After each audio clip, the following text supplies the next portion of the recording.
अस्सलाम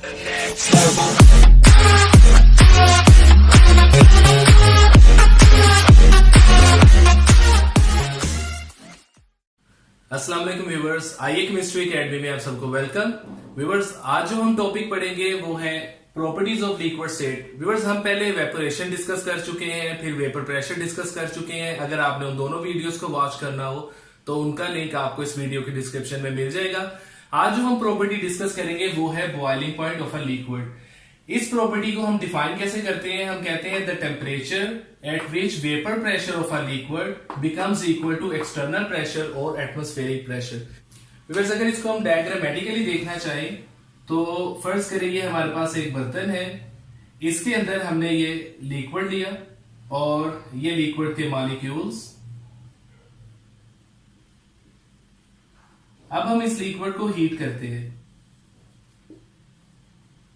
जब हम इसे हीट करेंगे तो व्यूअर्स हमें पता है कि मॉलिक्यूल्स की काइनेटिक एनर्जी बढ़ेगी और वो वेपर्स बनाएंगे, वो यहां पे आ जाएंगे वेपर्स की फॉर्म में, गैस की फॉर्म में। और ये वेपर्स क्या करेंगे? ये वेपर्स इस लिक्विड के ऊपर भी प्रेशर लगाएंगे और वॉल्स के ऊपर भी प्रेशर लगाएंगे। तो इस प्रेशर को हम वेपर प्रेशर या फिर हम कह सकते हैं इंटरनल प्रेशर, इंटरनल प्रेशर या फिर वेपर प्रेशर। अब व्यूअर्स, इस पूरे सिस्टम के ऊपर बाहर हवा का भी प्रेशर लग रहा है। इस प्रेशर को हम कहते हैं एक्सटर्नल प्रेशर या फिर एटमॉस्फेरिक प्रेशर।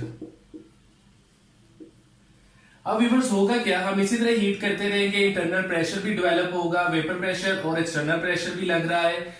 तो वो स्टेज जहां पे इंटरनल प्रेशर इक्वल हो जाएगा एक्सटर्नल प्रेशर के, यानी हम ये कह सकते हैं internal pressure becomes equal to external pressure. इस स्टेट के ऊपर ये लिक्विड बॉयल होना शुरू हो जाएगा और इसकी बॉइलिंग स्टार्ट हो जाएगी। तो ये पॉइंट जो है, ये टेम्परेचर जो होगा जहां पे किसी भी लिक्विड का इंटरनल प्रेशर उसके एक्सटर्नल प्रेशर के इक्वल हो जाता है, उसे हम कहते हैं बॉइलिंग पॉइंट। व्यूअर्स, यहाँ पे एक पॉइंट और क्लियर कर लीजिए कि एक्सटर्नल प्रेशर जो है वो तो स्टैंडर्ड है, वो कांस्टेंट रहता है। लाइक जो हमारा स्टैंडर्ड एक्सटर्नल प्रेशर है या एटमॉस्फेरिक प्रेशर वो है 1 atm। तो हर लिक्विड अगर हम उसको यूज करते हैं तो उसका इंटरनल प्रेशर बिल्डअप होता रहता है जब हम उसे हीट करते हैं, और अगर उसका इंटरनल प्रेशर जब इस एक्सटर्नल प्रेशर के इक्वल हो जाता है उस वक्त वो लिक्विड बॉयल होता है। अब व्यूअर्स, हम देखते हैं फैक्टर्स जिनके ऊपर बॉइलिंग पॉइंट डिपेंड करता है। सबसे पहला जो फैक्टर हमारे पास है वो है नेचर ऑफ लिक्विड।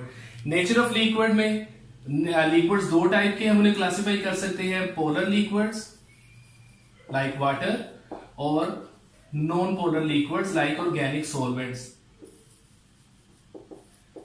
अब व्यूअर्स, पोलर लिक्विड्स में इंटरमॉलिक्यूलर फोर्सेस बहुत स्ट्रॉन्ग होती हैं।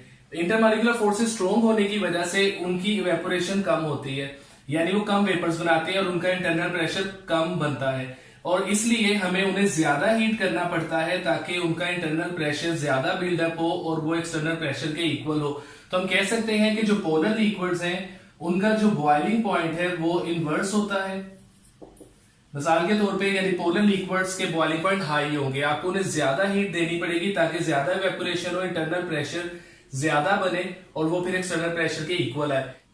जबकि व्यूअर्स, नॉन पोलर लिक्विड्स में चूंकि इंटरमॉलिक्यूलर फोर्सेस बहुत वीक होती है तो उनका जो बॉइलिंग पॉइंट है वो हम उसके देखना कहना रिलेशन बनाना चाहें तो वो होगा उनके डायरेक्टली प्रोपोर्शनल, यानी कि उनका बॉइलिंग पॉइंट कम होता है। यहाँ पे अगर एग्जांपल अगर आपको मैं एक एग्जांपल से एक्सप्लेन करूं कि पोलर लिक्विड लाइक वाटर है, उसका बॉइलिंग पॉइंट होता है 100 डिग्री सेंटीग्रेड, जबकि ईथर एक नॉन पोलर लिक्विड है तो ईथर का बॉइलिंग पॉइंट होता है 34.6 डिग्री सेंटीग्रेड। तो यहाँ पे आप देख सकते हैं कि nature of liquid boiling point के साथ किस तरह रिलेट करती है। जो दूसरा फैक्टर है वो एक्सटर्नल प्रेशर। अभी हमने देखा था कि एक्सटर्नल प्रेशर यूजुअली हम स्टैंडर्ड लेते हैं 1 atm, लेकिन अगर हम एक्सटर्नल प्रेशर को चेंज करें तो उससे भी बॉइलिंग पॉइंट को फर्क पड़ता है। कैसे? देखिए, हमने कहा था बॉइलिंग कब होती है किसी भी लिक्विड की, जब उसका इंटरनल प्रेशर एक्सटर्नल प्रेशर के इक्वल हो जाता है। तो आप सपोज करिए अगर हम एक्सटर्नल प्रेशर को डिक्रीज कर दें तो उस लिक्विड का इंटरनल प्रेशर जल्दी से एक्सटर्नल प्रेशर के इक्वल हो जाएगा और वो लिक्विड जल्दी बॉयल हो जाएगा। ये फिनोमेना हम प्रेशर कुकर्स में भी यूज करते हैं। और व्यूअर्स, इससे क्या हम कह सकते हैं? हम कह सकते हैं कि जो एक्सटर्नल प्रेशर है वो डायरेक्टली प्रोपोर्शनल है बॉइलिंग पॉइंट के।